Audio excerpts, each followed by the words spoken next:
day.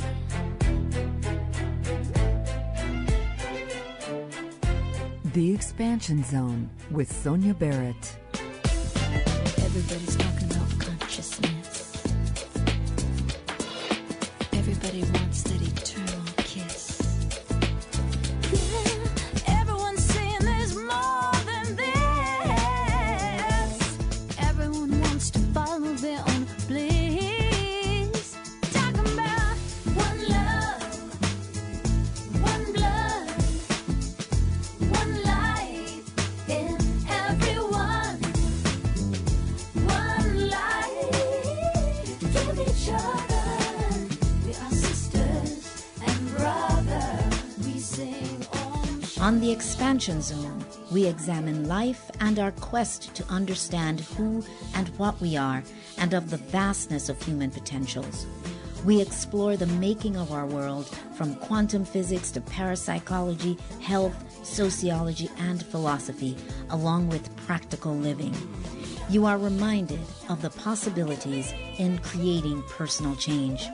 So for an hour, we'll stimulate and expand the mind. Shanti, Shanti, Shanti, Shanti. See the world. Let's do the Shanti, Shanti, Shanti, Shanti. It's time to wake up. Shanti, Shanti, to a brighter day. Realize that Shanti, Shanti, love is a way. Shanti, Shanti, Shanti, Shanti. Well, welcome once again to another edition of the Expansion Zone with Sonia Barrett. I'm, of course, your host, Sonia Barrett, and thank you as always for tuning in on Mondays at 1 p.m. Well, yes, we are still in very interesting times. You know, wherever you are right now in your life, it does have purpose and reason. So it's like keep that in mind, and it's all about being able to really stay grounded and focused in your own space and your own self, and just kind of seeing, what's showing up in the moment and in your life for you at this time. Today's guest is Dr. Clotiere Rapaille, author of The Culture Code, an ingenious way to understand why people around the world live and buy as they do. So the topic is actually because I wanted to understand the psychology of society in this current crisis and the stockpiling of toilet paper.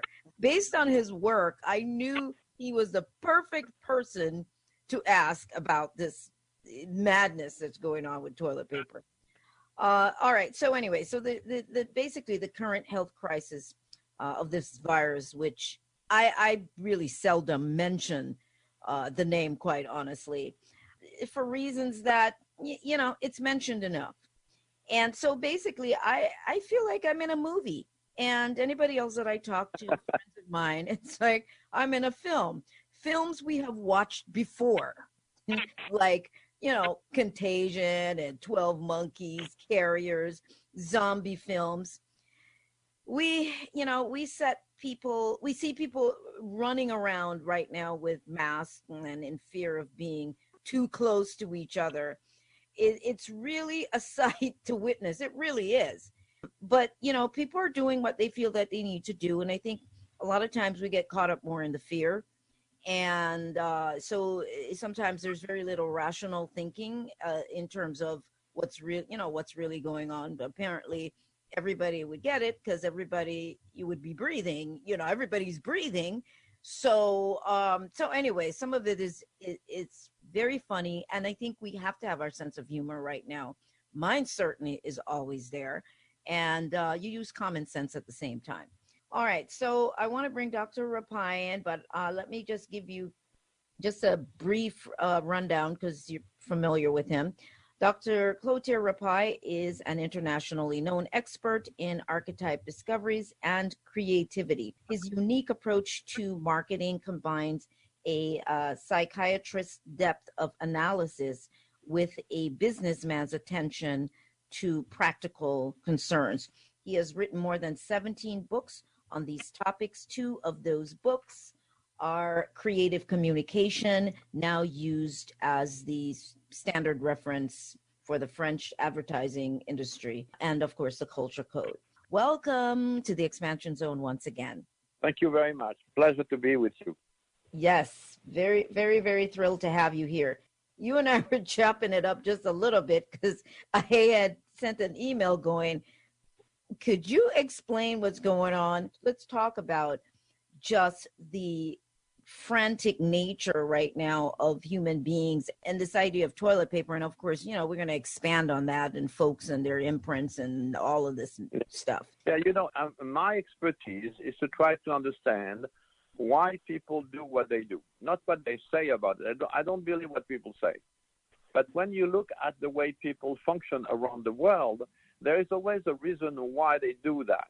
And the reason why is the first imprint they had in their life of, today we want to speak about toilet paper. So what is the first imprint you have in America of toilet paper? And that's what created this kind of incredible unconscious connection with this kind of urge to buy toilet paper. Like people are crazy about toilet paper today. So at the rational level, it doesn't make any sense. Do you need so much toilet paper? You know, and it goes before food, before other things that are just incredible. So what is the priority here? So the way to understand that is to go back to your first imprint in your life. I'm a new American. I was born in France, but I became an American, and I have two children born and raised in America. And so I went to the toilet paper training with my little boy. You know? And so what is very important here is to realize that there is a first time where you imprint toilet paper. And what does it mean? What is what I call the logic of emotion that is behind that makes you an American, and an American in a way you relate to toilet paper. So the first thing I learned taking care of my kids was, there is little books about toilet training. Okay, there is a blue one for the boys and a pink one for the girls. I know it's kind of crazy, but anyway. And that's toilet training.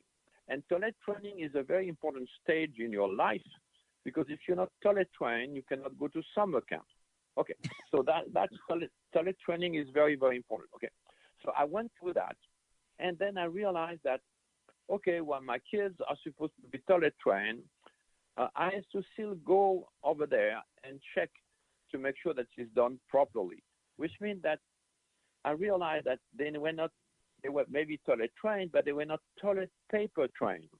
Oh, very interesting. There is no book written about how to toilet paper train your kids. You see, there is toilet training, but they're not toilet paper trained. Or if they don't really know how to use the toilet paper, you still have to go and check and finish the job. And mothers will tell me, and father will tell me sometimes that, okay, well, you know, this is not very pleasant, but we have to do it anyway. So then one day, the child, and this is a big imprint in every American human being today, one day you are toilet paper trained. You know how to use the toilet paper, and you don't need your mother or your father anymore. So the first time in your life, you can close the door, lock the door, and reject your parents, reject your family. Mommy, I don't need you anymore. Stay out. And the mother says, oh, good, fantastic. You get praise to reject your family. You get praise to close the door when you're not supposed to close the door. So this is something very interesting. So the first time the logic of emotion is toilet paper training gives you independence from the family. You don't need your father or your mother anymore. You can do it by yourself. Now, if you go to Freud and, you know, Jung and all these psychoanalysis bubbles, going to the bathroom is the first time you give a present to your family. You do what you're supposed to do, you know, at a certain time. You know, I did study all the codes for quality around the world, and why Japan was so good in quality control. Because toilet training in Japan happened 6 months earlier than anybody else in the world. So deliver on time, do it right the first time. That was associated with toilet training in Japan. What I discovered that in America, when children are not toilet trained, okay, you do it, take your time, no pressure, if you're done, you're done. If you're not done, done. Okay. So that's kind of a not very strict way to relate to this first imprint of delivering something from my body. So I think that the key issue here is toilet paper is in America associated with independence. I even found an article that says you can even write the Declaration of Independence on toilet paper by Charmin. That would be crazy, you see, but this is what it is. So the first time you can tell to your mother, stay out, I don't need you, well, associated with toilet paper, which means that your first experience, first imprint of rejecting your parents and not feeling guilty about it. I have incredible stories of mothers, sometimes with 2 or 3 jobs and 3 kids, that go back home at night and they're very tired, they work very hard, and the kids, don't care. They say, "Mommy, mommy, mommy." They own you.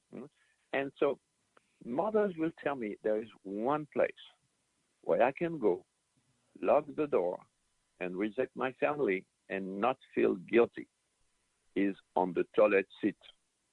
When I go there, I'm independent. I don't feel guilty about rejecting my family. That goes back to the first imprint of toilet paper independence.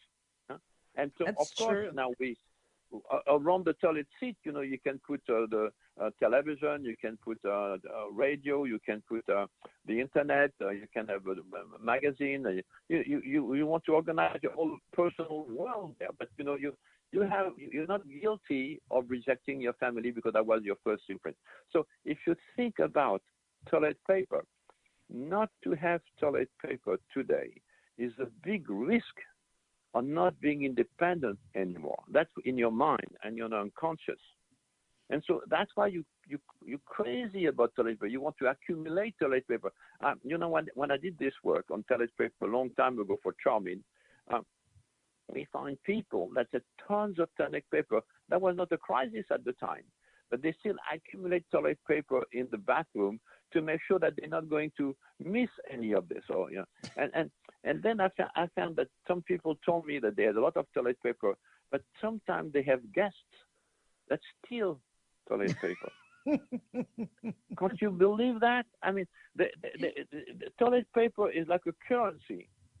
When I was a diplomat in Central America, I discovered that some place in Central America at a certain time, chocolate was the currency.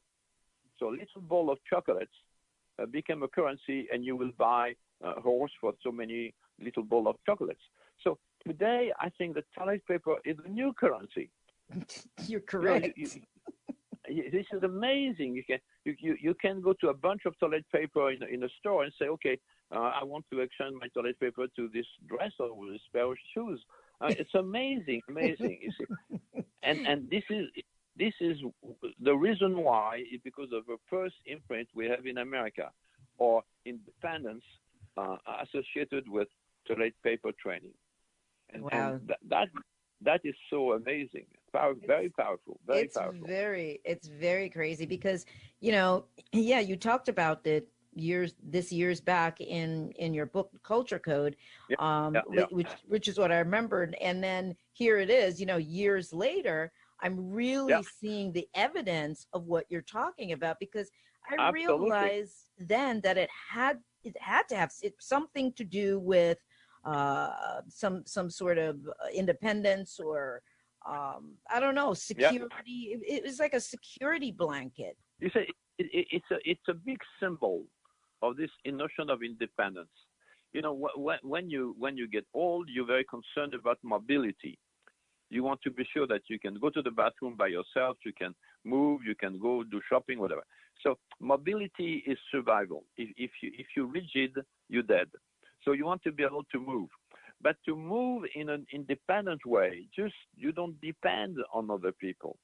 And that's what the toilet paper symbolizes. The symbol of the toilet paper is, I'm on my own, I don't need anybody, I'm independent, I'm free, I can do whatever I want. This is amazing.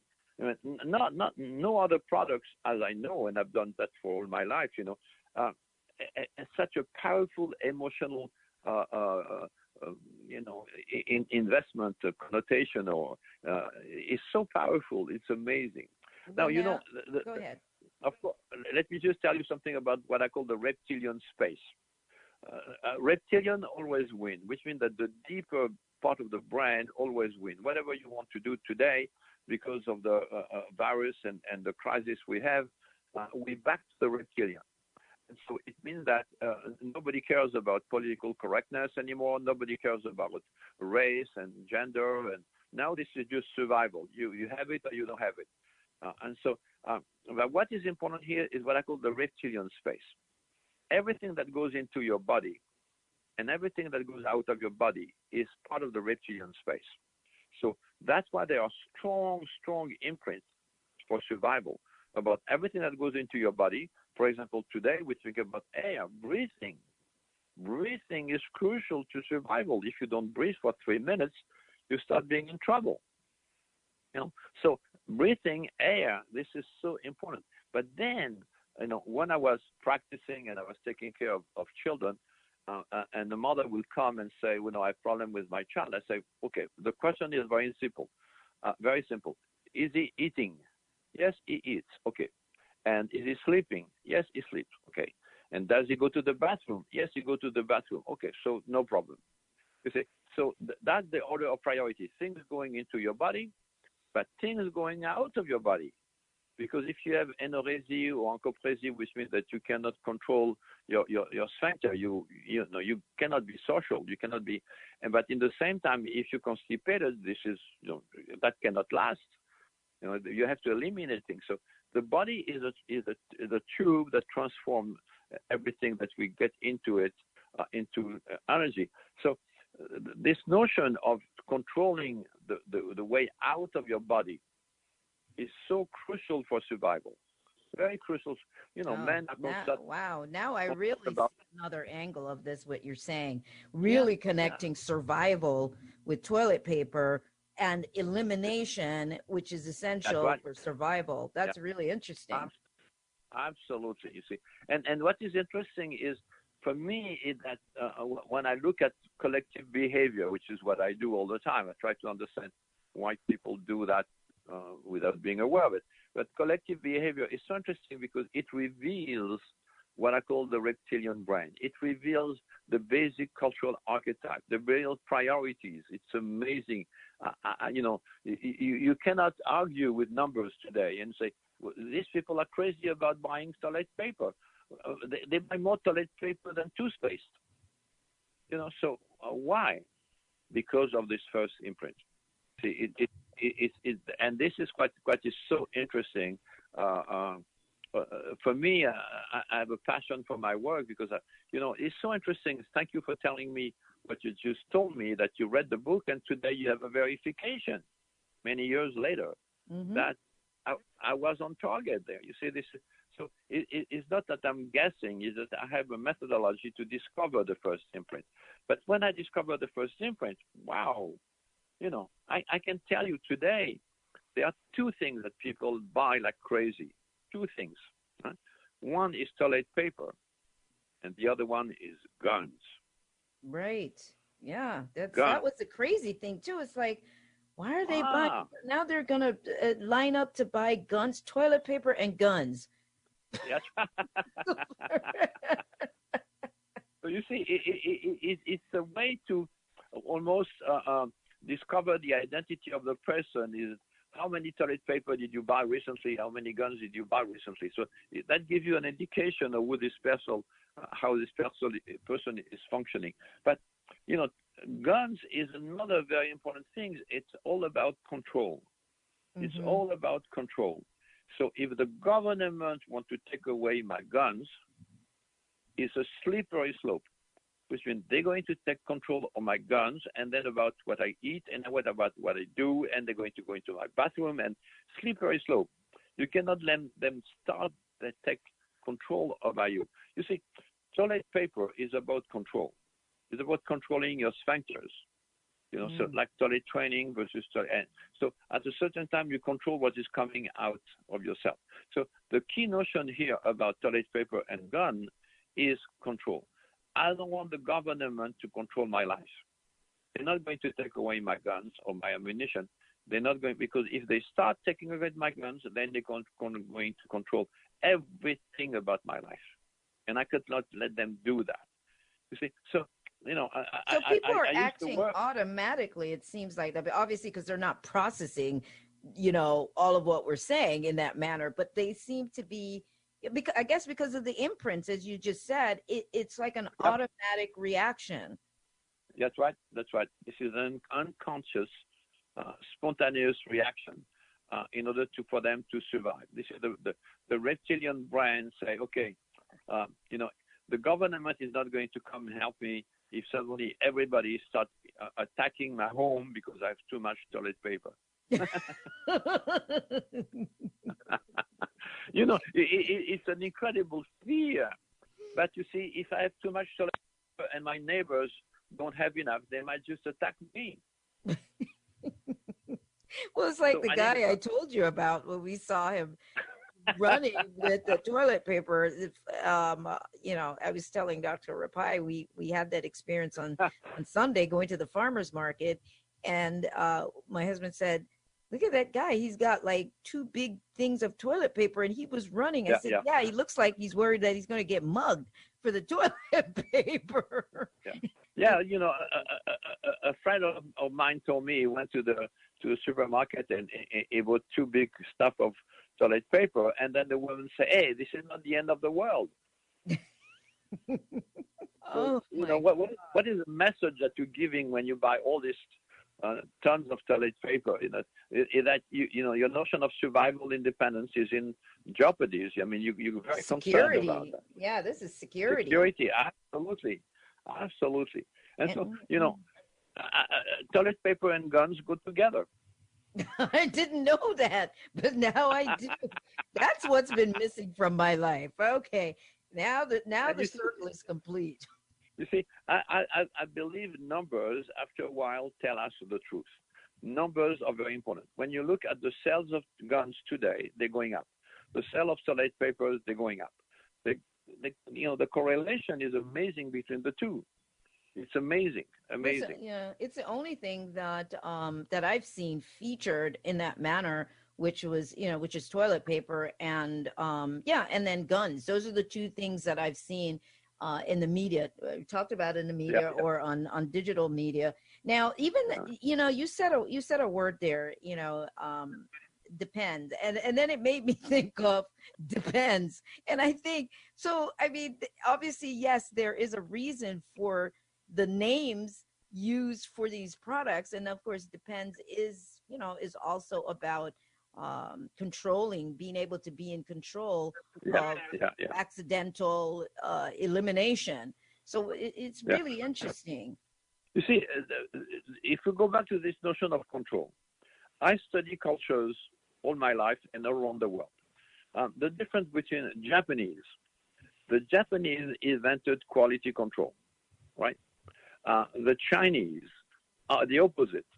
They're not very good at controlling, they're not very clean and so on. So the Japanese, if you go to a Japanese bathroom in a hotel in Tokyo today, is like going into a spaceship. It's a spaceship. Everything is, computerized, and there is special sound for women that don't want their personal sound to be heard by the neighbors. So there is some special sound that, eliminate your personal sound or whatever. It's amazing. There is, this water coming here and the air coming here and drying you. It's a spaceship. Now, when I work in China, I've done work in China for 30 years now. You go to the countryside, and the toilet seat and the cat kitchen are the same place. So toilet seat, because the smell not good is a mix of both. The smell is a mix of what goes into your body and what goes out of your body. It's a very reptilian smell. I've done work on perfume in China, and the Chinese don't want any perfume that is clean, straight, dry, sweet. They want something that is mixed. They want some kind of life and death at the same time. They want goes into your body, and what comes out of your body. There is a musk, there is a dimension. So that's what is life. Life for them is include both sides. This is quite fascinating here. So what we have here that is key is to understand that there is these cultures, like in China, the cliche and the stereotype. Of course, I don't want to push cliches and a stereotype, but the Chinese are not very clean. They like the French, by the way. They're not very clean, But the Japanese is like the German. They're very clean. And so look at the result today. You see, the result today is that Japan has a very controlled, there are very little death, and they control everything. They're very clean. They obey the orders. When they had the tsunami, there were no looting. The Japanese collectively are the very intelligent people. Maybe not individually, but collectively they're very intelligent. Now, if we go to China, China, they don't believe their own numbers. They don't believe that anything that is official, they can't believe it. And so they have to find their own way. So the result of that is at the beginning, they arrested the guy, the doctor that was the first one to say, hey, there is a risk over here. Say, no, sign the paper that you were wrong.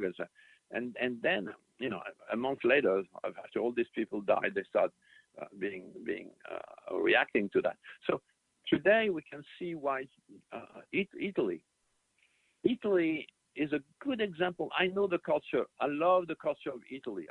Italian are great fun to be with, and the great party. This is just fun. But the reality is that Italians never obey any orders. Italians don't follow orders. They don't believe anything that the politicians tell them. They don't believe anything of that.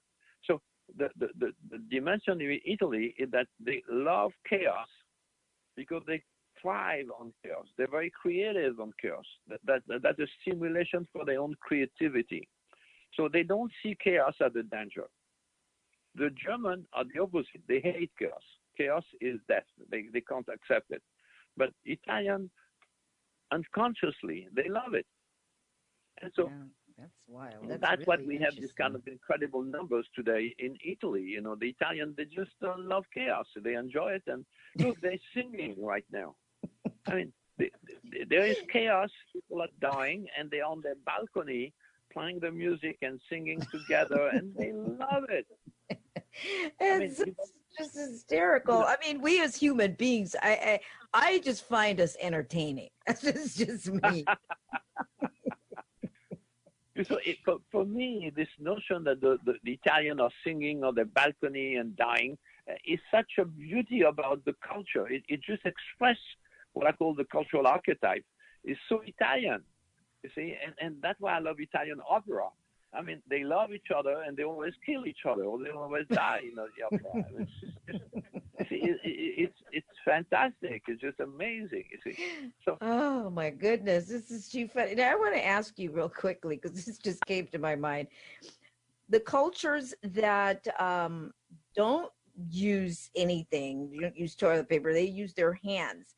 They believe in using their hands to wipe themselves and then wash with water. They do feel that it's a cleaner approach. Yeah. You see, even the Japanese, they have a little shower in the toilet to clean themselves with water. The Japanese don't think that you can be clean without water. You see, I've done work for LG, the Korean company in Russia, and about vacuum cleaner and washing machine and so on. And in Russia, when you pass the vacuum cleaner, the woman, will still take a wet cloth to use water to finish the cleaning.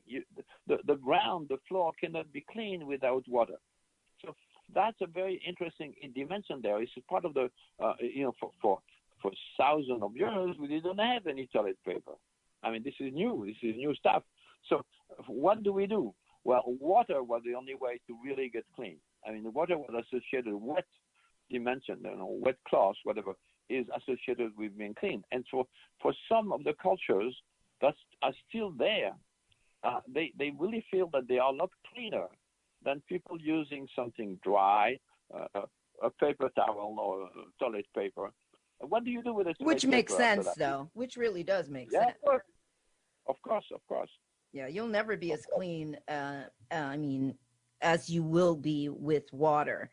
Now, Yeah. also, what's interesting too is India, of all places, their rates are, I mean, it's very, very low, which you probably would have thought, I mean, because there's a more third world, obviously, vibe that wouldn't be the case. So are they doing something different in the sense of, you know, sort of what we're talking about in terms of cultures? So what is your question about India? No, that in India's virus rate and people, they're like one of the smallest, like pretty much hardly anybody there has it. So I was wondering if there's something different in terms of their culture as well. Of course. You see, India is a caste system. A caste system is not just a race, it's a caste, which means that you belong to a caste, and you're not supposed to touch the other people from the other caste. You're not supposed to eat with them. You're not supposed to sleep with them. You know, there is a very, very great separation in these different castes. So the Indian culture is so familiar with separation, isolation. This is part of the culture. It's been like that for, centuries and centuries. So when you tell them, don't touch the other people, I say, well, I never touch these guys anyway. They are untouchable. That's the key. Dr. Rapaille, we're going to go ahead and probably just take a quick break and then, of course, come back and follow up with some more questions about this very interesting and necessary discussion. So please stay tuned, and we will be right back after this brief message. This is Laura Flanders. You're listening to People Powered Radio, KPFK 90.7 FM, Los Angeles. Support KPFK by texting the number 41444 and entering KPFK. Texting a pledge is a quick and easy way to support the station that supports you.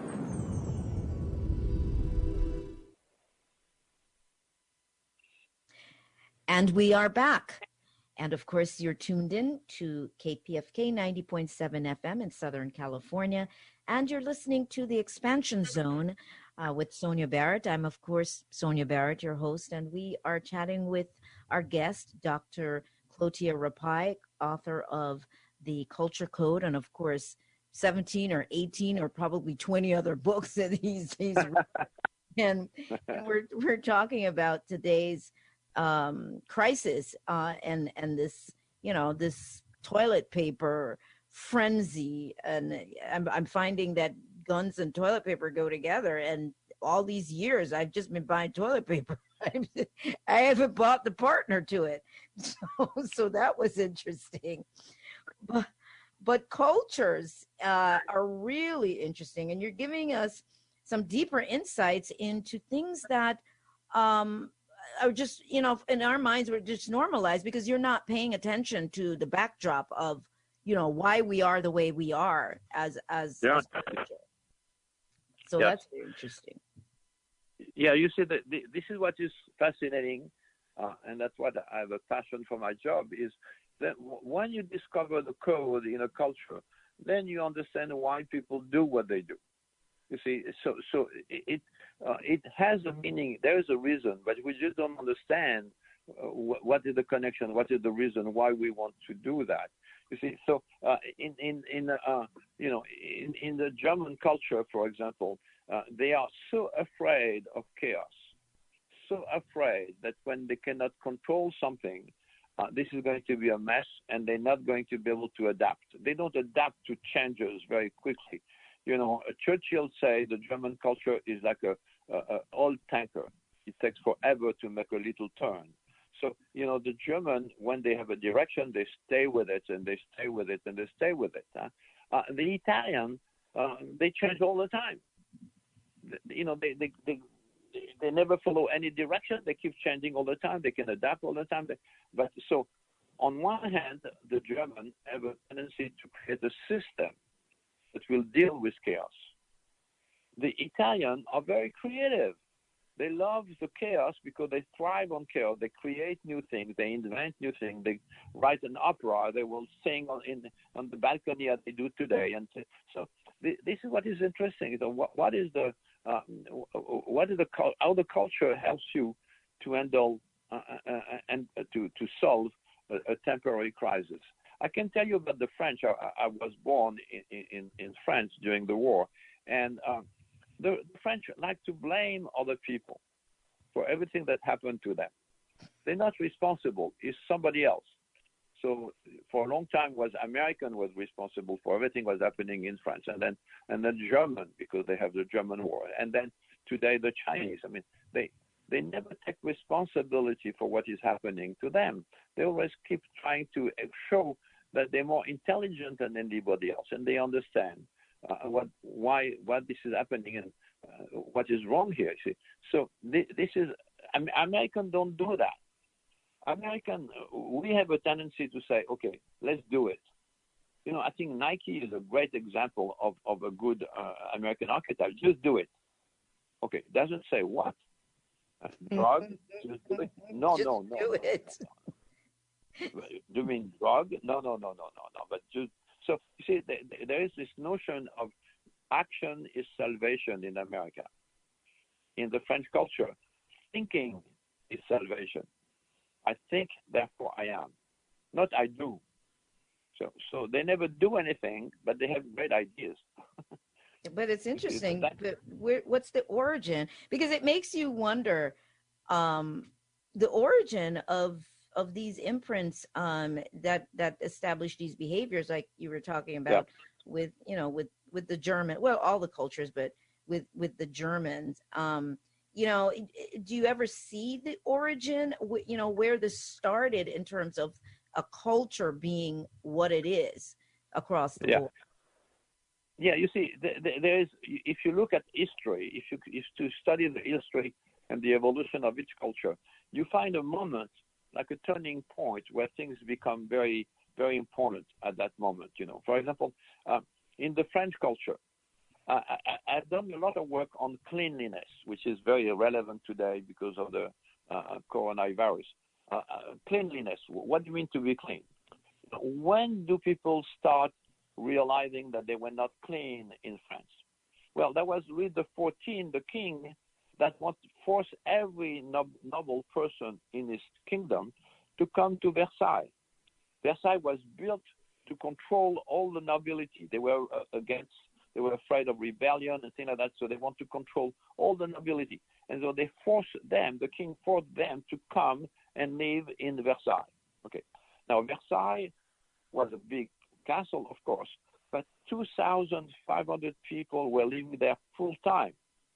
2,500. And they had no bathroom. No bathroom. Wow. That's amazing. So what do you by the way, at the time they had no toilet paper. So what do you do? Double whammy so there. They had some closets, some corridors, people going outside in the park. The smell was so bad that they had to invent perfume. They were wearing wigs because the head was shaved. They could not wash their hair. So they were wearing wigs. And then they put talc and powder on their face.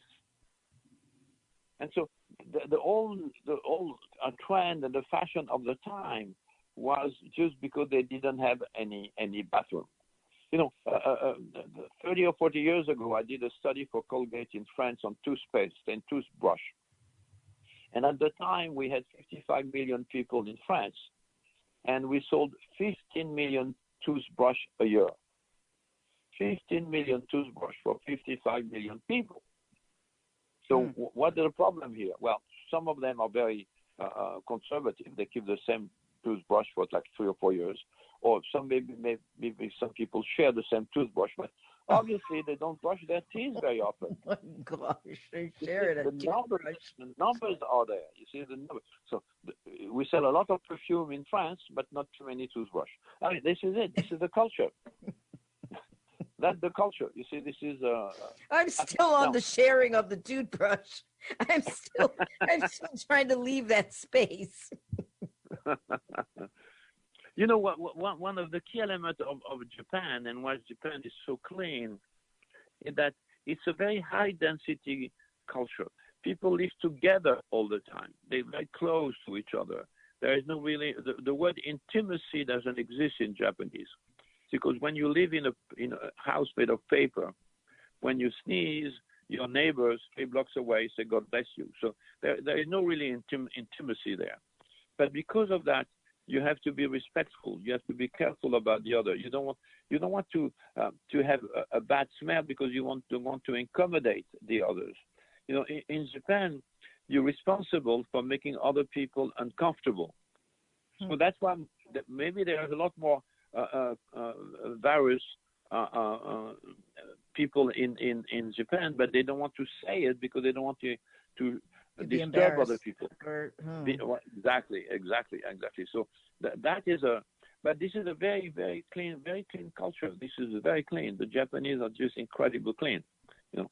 And so the Chinese culture is a more like a yin and yang culture. You know, there is no good and bad separated. Good and bad are together. Good smell and bad smell is one. Good food and bad food is one. This is all that dimension there. You know, clean and dirty is one. This is a unity. You know. Oh my gosh. It is funny at the same time. I'm thinking, God, yeah. I mean, it's funnier to you when you come from a different culture where that is just like, oh my gosh, you cannot even imagine like the toothbrush sharing or the combination of smells. There's nothing worse than somebody going to the bathroom and it's horrible, and then they try to spray it. It's just an awful. It's so interesting to see that some cultures sometimes have unconscious structure in common. I think the French and the Chinese have a lot of things in common. You know, there is a lot of people at the university in France that study the Chinese culture. Sinology is very much the fashion here. But at a deeper level, I found the same about cleanliness. Napoleon, on the battlefield in Poland, will send a message to his wife, Josephine, and say, "My dear love, I'll be back in 3 days. Please don't take a bath."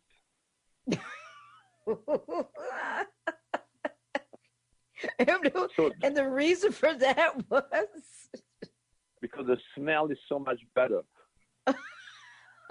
You're much more exciting. Oh my! The circulation is so erotic the way you smell. Oh my gosh! It's amazing because you're right. It is cultural. I mean, if we grew up somewhere where a bad smell was a good smell, we wouldn't. Yeah. I mean, you know, and that's kind of basically what you're saying. While in our culture, it's like, oh my gosh, you need to take a shower before you get in bed, or you smell. I mean, absolutely. Wow. Yeah. So, and which culture did you say this was? Oh, this is France. This is France. Well, that's why they are the what is it? The language of love. They're known for. There you go. Yeah. Love. You know, wow. Napoleon was the French emperor, and he was invading all Europe. And when he was in Poland and he was going back to Paris, he sent a messenger to say to Josephine, his wife, "My dear love, please don't take a bath." He was going to arrive in 3 days. And we have the letter. We know the letter. I mean, this is signed by the emperor. So this is a real letter. Well, I've got to make improvements in my love life, and this is what I'm just not going to shower for a week or two. I'm just kidding. Oh my goodness. Oh gosh, we are funny, and it just keeps getting better. I mean, so yeah, for me though, this conversation, just because I've talked to so many people who are just also flabbergasted because it's not just about stockpiling. And the more the media, the more they come on and they try to tell people to stop stockpiling, is the more they stockpile. It just had the opposite, complete opposite effect. Oh, hilarious. But anyway, so we talked about the fact that, you know, the imprint here in the US, but obviously this is really, you know, everywhere, but it just so happens that in the US it's just been a big thing. But then I've seen that too with other places where they're also doing, you know, some of the same toilet paper things. I'm not sure if it's to the same extreme, but it seemed like toilet paper is like some kind of code in with this darn virus, and nobody said anything about people getting diarrhea from the virus. There was nothing mentioned of any sort. That that's right. Indicate, that would indicate why you need toilet paper, not vegetables, toilet paper. Yeah. Oh my gosh, yes, and it's interesting too because it's there's less said about fruits and vegetables. I mean, I thought it was really interesting too. There's been less said about nutrition per se, and even going into a couple of stores that I normally don't go into, but went in there just for the heck of it. I thought, well, let me just go see, since I'm over here at Whole Foods, to see if they have toilet paper. I walk in, I go into Walmart, and I just ask. I go, you know what? This is a crazy store. Let me just ask. And the woman I asked, two of them, they just looked at me and laughed. They go, no, there's no toilet paper in here. It's just, everybody's just laughing like, no, there's no toilet paper here. Wow. Yeah. So even, and then we see the commercials now. See the commercials of toilet paper. I'm like, why are you guys advertising? There's nowhere to buy it, you know? And let me ask you quickly. You mentioned, because we have a few minutes left, but even the name of the toilet paper, is there anything to that, Charmin? I mean, is there any reason for that? I'm just curious. You know, they give these names and you have no idea. Is there anything reason behind it? Was there any significance, or somebody just pulled that out of the air? Okay, first of all, let me explain the word toilet. The word toilet is originally a French word. A toile, T-O-I-L-E. A toile is a little piece of cloth. It's like a little napkin, if you want. So a toilet is a small napkin, or you know, a small piece of cloth that you can use to clean yourself. So when you want to do a little cleaning, you use a little piece of cloth, which is a toile, which is a small toile, which is a toilet. So that is the original of toilet. Now, that was not supposed to be paper. That was supposed to be a very nice material, nice clothes and things like that, you know. So that's what we went to. It became a toilet paper, if you want. Now, I did the code for toilet paper for Charmin at the beginning, many years ago, and that was so interesting to discover this notion of the first imprint of independence, and being able to reject your parents and being praised of doing so. Think about the logic of emotion. You know, mothers will tell me, and that's my explanation of the logic of emotion. I want my children to grow, and I don't want them to grow. So that's the logic of emotion, this is a tension. Of course, I want my children to grow, but they're so cute when they're little, and right. I love them, and so I want them to stay home, and but I want them to leave, but I want them to stay. I mean, this is a tension, right? So we have the same thing about this notion of toilet, and the same thing about things coming out of our body. Is it good? Is it bad? Okay. You know, and so, for example, when I did the work on perfume, you know, it was amazing that women like to tell me that, you know, of course I want a man to be clean, but I like when they smell like a man. Oh wow. Yeah, and what is that smell? Repeated That's the bad question. guy. The bad guy. You see, this is a sweat. This is sweating. This is not. It's not lavender or perfume kind of a. No, no. It is the real guy. You know, the real guy it's so at the Very cortex level. organic. We say, oh, it's not clean. Huh? But I mean, what do you want? To have a clean relationship, or you want to have an erotic, fun relationship? Gosh, so many choices, so many decisions to make. Oh my gosh.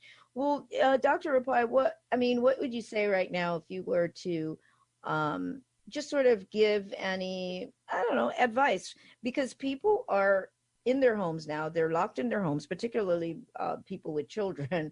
They're there with them. And I think that, for some people, it's a mix of emotions. Of course, you love your children, but now you're there with them. You're trying to work, and they're just not used to spending that much time together because you're at work for a good portion of the time. You see the kids in the evening, in the morning, and on the weekends.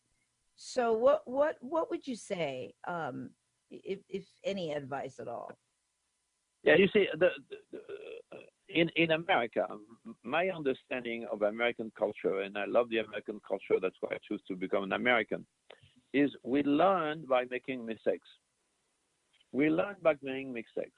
So today, if I have my children with me every day at home, not being able to go out, I would say, okay, guys, let's look at all the mistakes we collectively are making today.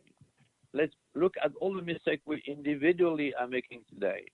And what are we learning from all these mistakes that can make us better, that can create a better world tomorrow? And that's how I will mobilize everybody, not just watch TV, but looks at how can you learn from the situation. Crisis is the best time to improve, to innovate, to be creative. So let's be creative about everything that we cannot do. How can we transform that into other things, new challenges, new opportunities? In China, a crisis is danger and opportunity. Yes, this is dangerous. But great, let's do it. Let's do something that can improve the way we're going to function after the crisis. You see, I think that the big issue today is not so much the crisis today, and in what way this is going to change completely the way we function in the future. And that's why I think it would be fantastic to mobilize all the creativity, the innovation, to how it is going to change the way we function tomorrow. Yeah. We're not going to be the same anymore. Yeah, now life is completely different. And one of the things that I thought was a great thing that a friend of mine is doing with his children that are home, because he's a single dad, is all 4 of them, they're learning a new language. Yeah, of course. One of them, has picked a language, and they go their separate ways in the house and at a specific time to do their language learning lessons, and then they come back together and then they talk about these, they share. So I think it is all about that. I think it's like everything else. Each moment there's an opportunity, and it's just how people choose to perceive what they do with this time instead of focusing so much on what appears to be their demise. Yeah, so extremely powerful. And we're almost there. We just have a couple more minutes, but I'm trying to see if there's anything else that we have not covered. I think your advice was definitely essential and spot on. People pursuing their passions, thinking about what their passions are now. It's an opportune time. We complain that we don't have enough time because we're always at work, and now here it is. So there's that complaining factor. Anything else that you know? Go ahead, Dr. Rapaille. Yeah. You see that I know some people's priority is toilet paper, but my priority recently was, do I have enough bourbon? You get your priorities mixed up. So I like Kentucky bourbon, and I went to my bourbon cabinet, and I say, well, in case of a crisis, do I have enough bourbon? You see, but that was symbolic in people's life. You know, it's not the reality of do you have enough food. I mean, we all know that we are eating too much and we're drinking too much. And so let's take advantage of this crisis to eat less. And well, actually, people eat more. Oh, yeah, they're going to eat way more. They eat more. So, you see, you know, so maybe I'm following the same pattern because I'm going to drink more bourbon. You're going to drink more. Oh, my goodness. Well, I tell you, mine was making sure that I had enough potato chips, but I think that was probably not a good idea. So I won't be trying to get any more because I think I ate all my supply at this point. Yeah. But I want to thank you so much. What were you going to say? I just want to tell you one more thing Mm-hmm. that is very important for me. I think that in times of crisis, maybe you should remember that you can try to experience and live every moment of your life as if you were immortal. Mm-hmm. And at the same time, every moment of your life, as this was the last time of your life. So if you combine the two, you want to take the best out of this moment because this is the last moment of your life. But at the same time, you want to enjoy it without any anxiety because you're immortal. You're never going to die. Yeah. And so if you can combine these two, this is a great, great wisdom. Thank you so much for that. That's a great note to end on. Thank you so much, Dr. Rapaille. And Dr. Rapaille's website would you tell us your website really quickly for me? Yes, Archetype Discoveries Worldwide.com. All right. Thank you so much. And to our listening audience, thank you, as always, for tuning in. And thanks to our engineer, D'Angelo Jones. And, of course, you can check out the archive and a whole bunch of other things on theexpansionzone.com, and you can hear the replay for this show. My website is therealsoniabarrett.com if you'd like to find out more about me. And, of course, as always, I remind you to live life to its fullest and question everything. Until next time, see you then.